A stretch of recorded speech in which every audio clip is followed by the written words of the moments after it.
Hello everyone. Today I'm going to show you how to use the FM transmitter TR502.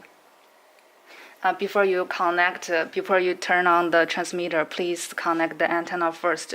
Otherwise, it may destroy the transmitter. So make sure you connect the antenna and then power on the transmitter.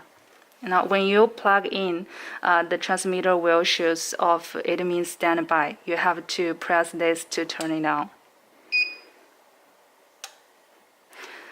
And this is the volume for audio. This is the volume for mic, and this is down, up, and this is turn on button.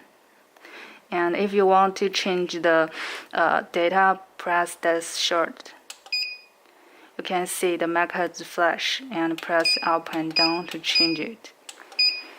Now you can see the power. Press this to change it as well. And you can see that it's the mono sound and stereo sound. And this is stereo. And this is mono.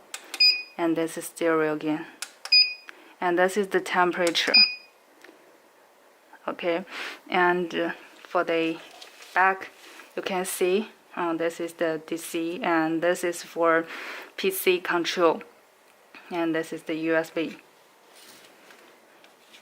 And if you have any other questions, you can email us at support@retekess.com. Thank you.